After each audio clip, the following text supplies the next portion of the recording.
우리는 죄로 인해 죽을 수밖에 없는 절망적 상황 가운데 있었습니다. 그러나 예수님의 십자가 대속의 은혜로 노연한 사형수가 되었습니다. 구원받은 우리는 구원에 대한 감격으로 기뻐하고 감사하며 살아야 합니다. 그런데 문제가 있습니다. 오래가지 못하는 것입니다. 인도의 어느 선교사가 예수님의 고난에 대해서 설교했습니다.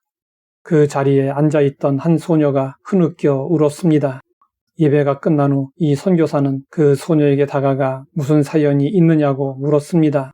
그 소녀는 이런 대답을 했습니다. 아닙니다. 주님이 나를 위해서 고난을 받았다는 사실이 나로 하여금 참지 못하게 하여 운 것입니다. 소녀의 말을 들은 선교사는 생각하게 되었습니다.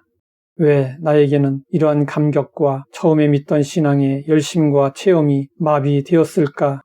선교사는 무감각해진 신앙을 안타까워하면서 회개했다고 합니다. 시간이 흐르면 신선하던 음식도 상하고 부패합니다. 금속에는 녹이 생깁니다. 형형색색 아름답던 색들은 햇빛에 바래고 비바람에 퇴색됩니다. 이 세상의 모든 것이 시간이 흐르면 변하게 되어 있습니다. 사람도 마찬가지입니다. 시간이 흐르면 은혜 받았을 때의 감격이 사라집니다. 영혼의 기쁨도 사라집니다. 넘치던 감사도 말라버립니다. 주님을 향한 충성심도 가라앉습니다. 불같이 뜨겁던 사랑도 식어버립니다. 하나님은 미지근한 신앙을 싫어하십니다. 예수님은 미지근했던 라오디게아 교회를 향하여 말씀하셨습니다. 내가 내 행위를 아노니 내가 차지도 아니하고 뜨겁지도 아니하도다. 내가 차든지 뜨겁든지 하기를 원하노라. 내가 이같이 미지근하여 뜨겁지도 아니하고 차지도 아니하니 내 입에서 너를 토하여 버리리라. 삶에서 감격과 기쁨과 감사가 사라지고 변화없는 삶이 계속된다면 어떻게 해야 할까요? 음식의 부패를 막으려면 진공 포장을 하거나 냉동시켜야 합니다. 금속의 부식을 막으려면 보호 코팅을 해 주어야 합니다. 색이 퇴색되면 다시 칠해 주어야 합니다. 이처럼 문제에는 답이 있습니다. 우리 구원의 감격과 기쁨과 감사가 사라졌다면 다시 은혜를 받아야 합니다. 바울은 성도들에게 고백했습니다. 그러므로 우리가 낙심하지 아니하노니 우리의 겉사람은 낡아지나 우리의 속사람은 날로 새로워지는도다. 참된 신앙의 사람은 날로 새로워집니다. 옛날에는 생수가 나왔으나 지금은 말라버린 샘터가 아니라 여전히 생수가 솟아오르는 샘터가 되어야 합니다. 사람이 새롭게 되는 것은 결심만으로 되지 않습니다. 결심은 한순간에 무너질 수 있습니다. 예수님이 겟세마네 동산에서 붙잡히시기 전 베드로를 위시하여 모든 제자가 예수님을 배반하지 않겠다고 충성 맹세를 했습니다.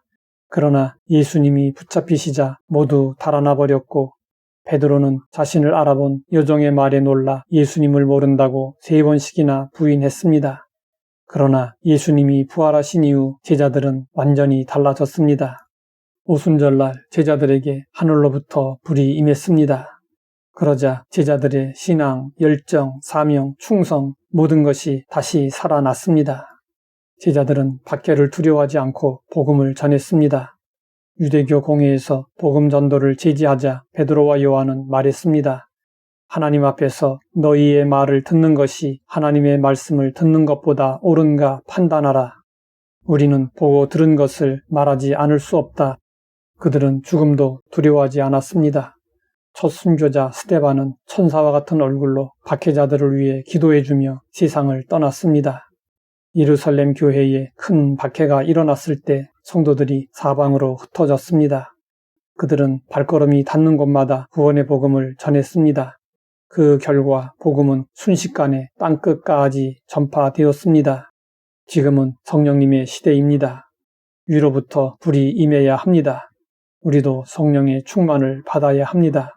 오직 성령의 충만으로 언제나 감격과 기쁨과 감사가 넘쳐야 합니다. 날마다 그리스도 예수 안에서 변화되어야 합니다.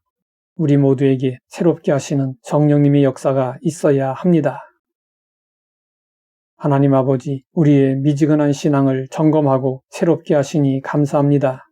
오직 성령의 충만으로 구원의 감격과 기쁨과 감사가 넘치게 하옵소서. 예수님의 이름으로 기도드립니다.